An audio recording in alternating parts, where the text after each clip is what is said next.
Bien, il est temps de démarrer. Bonjour à toutes et à tous, mesdames et messieurs. Bienvenue au Meetup 2022 de GreenTech.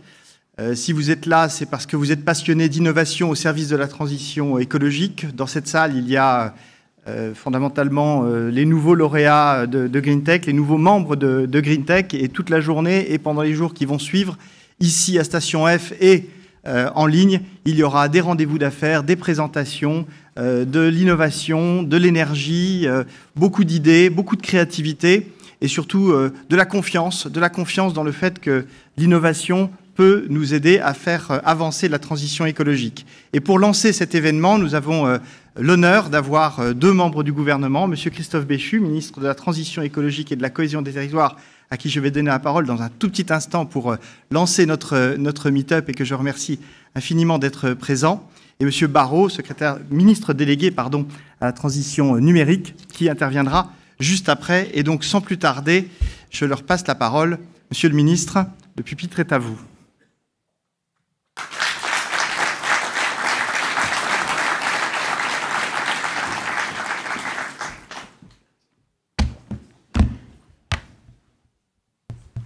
Mesdames et messieurs, je suis extrêmement heureux d'être là, à Station F, pour un événement qui a tout à voir avec la transition écologique. Le réchauffement climatique, ce n'est pas une lubie, un concept, un délire d'experts, c'est une réalité, et ce n'est pas pour après-demain, c'est pour maintenant. L'été qu'on a vécu a, je pense, achevé de dessiller les yeux de ceux qui ne voulaient pas voir, et la réalité qui est la nôtre, c'est celle de devoir affronter une urgence climatique avec la nécessité d'accélérer de manière extrêmement forte le rythme de décarbonation de nos activités. Et cette décarbonation, elle doit se faire en évitant que la biodiversité ne soit l'angle mort d'une politique de lutte contre le réchauffement climatique qui oublierait le fait que la finalité de la lutte contre le réchauffement climatique, c'est l'habitabilité de notre planète pour nous, mais pour l'ensemble des espèces qui y vivent. Ce réchauffement, il a une origine humaine. Quand on regarde la courbe du climat, il n'y a juste aucun doute sur le fait que nous avons une décorrélation avec le temps long qui date de la fin du XVIIIe siècle, qui n'a cessé de s'amplifier, et les 30 dernières années sont responsables de la moitié du réchauffement climatique. Face à ça, il y a deux options. La première, c'est de se dire l'homme, avec un grand H, est responsable du réchauffement climatique et il est donc le problème. Et l'autre qui consiste à se dire que ce n'est pas parce qu'on est le problème qu'on ne peut pas être une partie de la solution. En fonction de ça, on a deux approches de l'écologie qui ne sont pas les mêmes. Et si on choisit la deuxième option, ça veut dire qu'on pense que l'innovation, en particulier les innovations numériques, mais toutes les innovations, peuvent être une partie de la solution pour être capable de corriger ce que nous avons collectivement fait et que l'intelligence doit être un domaine sur lequel nous continuons de miser parce que si l'homme est capable du pire, il est aussi capable du meilleur. Si vous êtes dans cette salle, que vous n'êtes pas animé par une ambition de greenwashing pour faciliter ou vos pitchs ou vos levées de fonds, ce qui ne serait pas totalement incohérent d'un point de vue purement business, mais que vous croyez vraiment à ce que vous faites, c'est que vous appartenez définitivement à la deuxième catégorie. Celle qui pense que, au travers de ce qu'on va être capable de lancer ou de faire, on pourra corriger une partie du déséquilibre que nous avons créé. Je dis une partie parce qu'il ne faudrait pas croire que l'innovation permettra de tout régler et qu'il n'y aura pas une part de changement de comportement à l'échelle de la planète et que c'est bien en avançant sur les deux en même temps qu'on sera capable d'agir. Si je suis là, c'est bien sûr pour vous partager cette conviction et c'est pour saluer ce Meetup GreenTech. 45 lauréats pour l'édition dont nous parlons qui viennent rejoindre la cohorte de ceux qui avaient déjà été désignés lauréats par le passé. On est donc à 247 entreprises qui auront bénéficié de ce label délivré par le ministère de la Transition écologique et de la Cohésion des territoires. Et une famille qui, quand on la rejoint, s'enorgueillit aujourd'hui d'avoir des lauréats qui ont changé d'échelle depuis leur labellisation. Je voudrais simplement en saluer quelques-unes ce matin. D'abord, Materup, qui vient d'ouvrir sa première usine en Nouvelle-Aquitaine dans le domaine de la construction bas carbone. Saluer, et on peut les applaudir parce que franchement,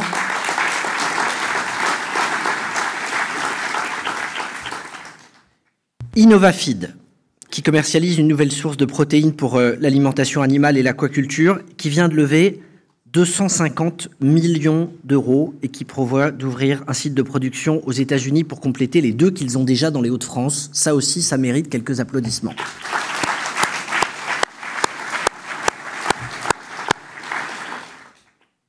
Lactips, qui propose une alternative aux emballages plastiques, qui en plus est lauréate du programme d'accélération du Conseil européen de l'innovation, qui vient aussi d'ouvrir sa première usine à Saint-Paul-en-Jarez dans la Loire, en réindustrialisant un vieux site industriel. Bravo à eux.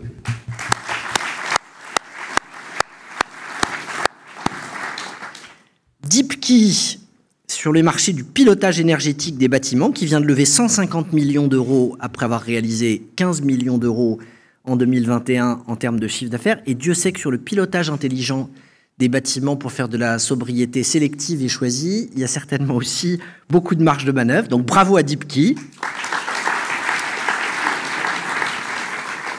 Et puis enfin, en marge de ce salon de l'auto, je voulais saluer l'ex-Phoenix Mobilité devenu TOLV qui vient de passer un accord avec le groupe Renault pour faire du rétrofit. Et Dieu sait que ça aussi, c'est vraiment une solution sur laquelle on doit être capable de miser, surtout pour améliorer la qualité de l'air, lutter contre la pollution à l'échelle de nos territoires, contre les dioxines et les particules fines. Donc bravo à TOLV.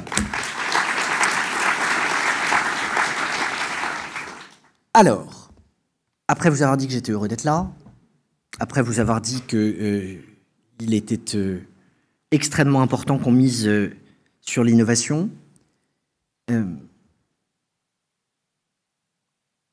ce matin, mon deuxième et mon dernier message, c'est de vous dire le plaisir que j'ai d'être aux côtés de Jean-Noël Barrot, le ministre précisément en charge du numérique. Et si on est là tous les deux, c'est pas seulement parce qu'il y a un point de jonction, j'allais dire, entre nos domaines ministériels, c'est parce que on a à la fois travaillé ensemble pour trouver les solutions. C'est le sens de ce label GreenTech. Comment on a des innovations qui sont au service du climat, de l'atténuation du réchauffement climatique ou de son adaptation. Et dans ce domaine, autant vous dire qu'il n'y a à peu près pas de limite aux secteurs dans lesquels nous espérons des innovations. Ça va de la gestion de l'eau, avec les procédés qui permettront demain de faire en sorte d'augmenter la part des eaux usées qu'on pourra réutiliser de manière à éviter de puiser sur l'eau potable, à la manière de lutter contre les fuites avec sans doute des capteurs ou des dispositifs d'intelligence artificielle, à tous les dispositifs permettant de favoriser la sobriété. Les champs sur le plan énergétique sont à peu près sans limite. Tout ce qui stocke un peu d'énergie, tout ce qui est capable d'aller accompagner une électrification massive pour passer de la voiture thermique à la voiture électrique est le bienvenu. Tous les procédés auxquels vous penserez et sur lesquels on peut miser, qui nous permettent de décarboner d'une façon ou d'une autre, nous serons intéressés à un titre ou à un autre, mais à une condition. C'est qu'à la fin, dans la recherche des solutions, dans l'effusion, l'enthousiasme, la créativité et la productivité de l'écosystème, on se préoccupe en même temps de l'empreinte carbone du numérique. Et nous allons donc, mi-novembre, lancer et coprésider avec Jean-Noël Barrot le Comité national du numérique responsable. Avec cette idée de véritablement être une source de solutions aussi souvent que possible et de nous assurer que sur l'obsolescence des produits, que sur l'éco-conception des box ou des data sources, enfin bref, que sur la totalité de la chaîne de valeur, à aucun moment, que ce soit dans les usages ou que ce soit dans la conception, on ne finisse par devenir orthogonal par rapport à ce que nous préconisons. Il faut un alignement entre la promesse d'être au service de la planète et les modalités, la façon de travailler et d'avancer pour être certain que nous respectons ces modalités. Ce sera tout l'enjeu de ce comité national du numérique responsable que nous lancerons. Je ne serai pas plus long, parce que un pitch trop long finit par dissuader les investisseurs, même si je n'ai rien à vous vendre. Je voudrais simplement vous remercier d'être là, de mettre votre énergie au service d'une cause qui nous oblige collectivement, qui est un défi fantastique et pour lequel on a besoin que vous mettiez effectivement toute votre énergie à trouver les solutions qui nous permettent de préserver ce que nous avons de plus cher, notre capacité à vivre les uns avec les autres, en paix, en commun et dans une planète habitable. Merci à tous.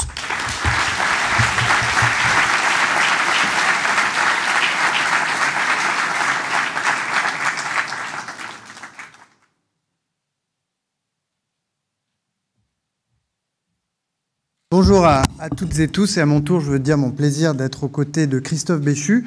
Christophe Béchu, vous le savez, il a lui-même été pionnier en France de la ville intelligente, puisque à Angers, ville dont il était maire jusqu'à il y a quelques mois, on a expérimenté les technologies de Smart City avant les autres, et on a montré ainsi l'exemple. Et tout ça, ça n'a été possible que par l'impulsion et l'initiative qui a été prise par Christophe. Et donc, nous avons un ministre de la transition écologique qui a mis en pratique dans sa vie d'élu local la technologie au service de la transition écologique. Et donc, c'est un grand plaisir de l'avoir ici à Station F avec moi et avec vous pour cette grande journée qui est effectivement fondamentale. Fondamentale parce que, Christophe l'a dit, l'été que nous venons de traverser, avec des records d'impact de foudre, avec des pointes de température à plus de 30 degrés en Méditerranée ouest, avec des incendies tels qu'on n'en avait jamais connus, rappelle à chacun que l'impact du dérèglement climatique n'est pas pour les générations à venir, il est pour notre génération et qu'il nous appartient évidemment d'agir. Et face à ce grand défi, face à l'été que nous venons de traverser, il y a effectivement, Christophe l'a dit, deux attitudes. La première attitude consiste à la stupeur et au repli face à des grands dérèglements qui nous inquiètent ou qui peuvent nous inquiéter ou qui peuvent inquiéter légitimement nos concitoyens. L'autre attitude, c'est celle de l'ambition.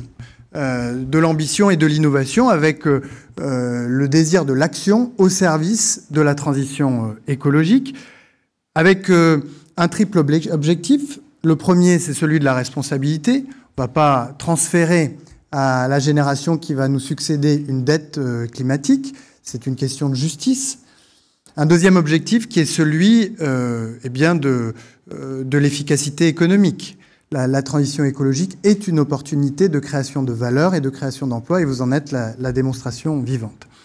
Puis un troisième objectif qui est un objectif de souveraineté, puisque comme la transition écologique nous appelle à transformer nos mobilités, à transformer la manière dont nous construisons nos villes, la manière dont nous distribuons l'énergie, eh bien, elle nous amène ou elle nous invite à nous réapproprier un certain nombre de gestes que nous avions parfois fini par céder ou concéder à des technologies que nous ne maîtrisions pas.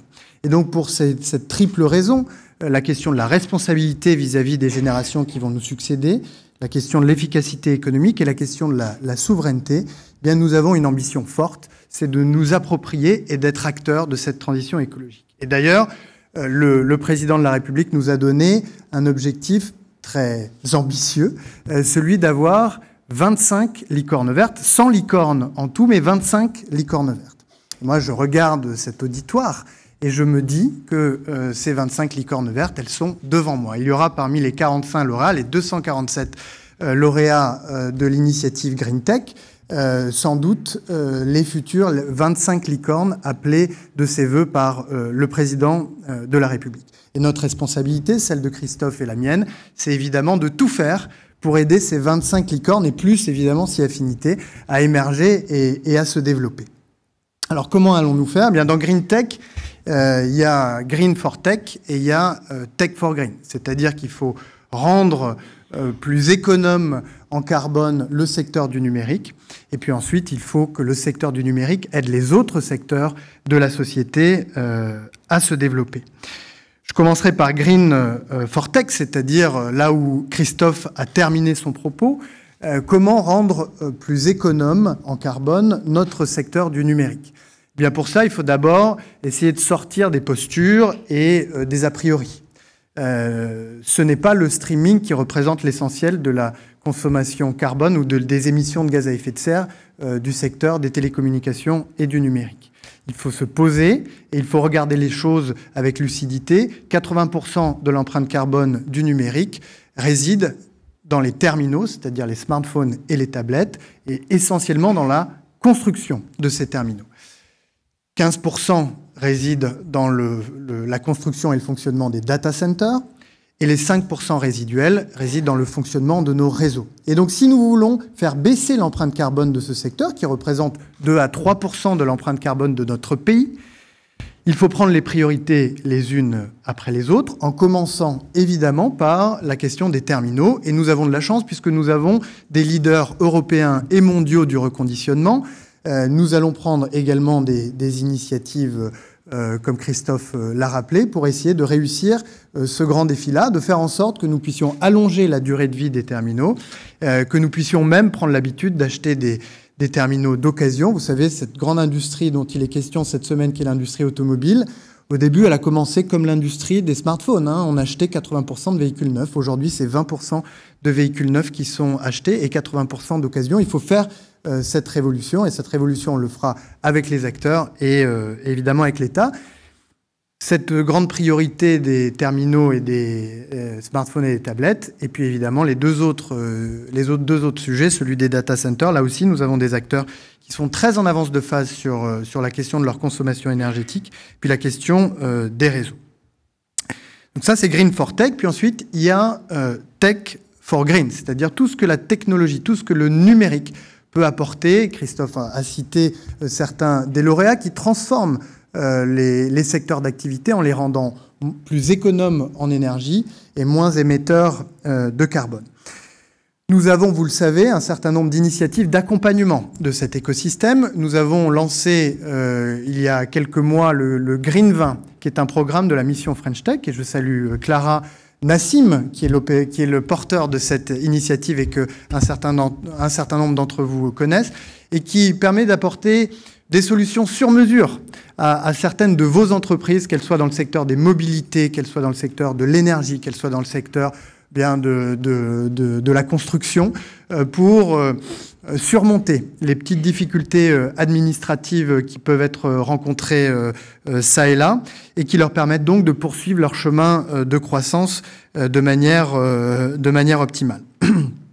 Il y a dans les entreprises que vous représentez, certaines entreprises du service, du SaaS. Il y en a d'autres, Christophe l'a dit, qui ont une vocation industrielle. Et là aussi, le gouvernement, à travers l'initiative Première Usine, vient accompagner un certain nombre d'acteurs. Innovafeed a été cité. On peut citer Insect également, qui sont en train de transformer complètement le secteur de l'alimentation et de l'alimentation animale, et qui appellent des logiques industrielles, et donc un accompagnement pour ces acteurs nouveaux qui commencent avec de la technologie et qui doivent ensuite transformer ces technologies en industrie. Puis dans le plan France 2030, vous le savez, une majorité des financements sont réservés aux acteurs de la transition écologique. Et donc pour réussir le Green for Tech comme le Tech for Green, il nous fallait nous organiser, et à la demande du président de la République, sous l'autorité de la Première ministre, Christophe l'a dit, nous allons engager un processus exigeant de planification écologique avec un comité national qui va être lancé dans quelques semaines et qui nous permettra d'avancer de manière ordonnée avec un diagnostic clair, dans un premier temps, sur lequel nous appuierons les actions que nous voulons mener, nous, puissance publique, mais en lien étroit avec vous, parce que la transition écologique, nous la réussirons tous ensemble, et notamment grâce à toutes les innovations que vous portez, dont vous allez faire la démonstration aujourd'hui en physique à Station F et dans les 2 jours qui viennent en ligne. Alors, il me reste à vous remercier pour vos efforts et votre engagement au service de la transition écologique, et à vous souhaiter plein de succès. puisque je le redis, notre grand espoir, c'est de voir émerger de cette salle 25 licornes à la fin du quinquennat. Alors plein de succès à vous et comptez sur nous pour vous accompagner.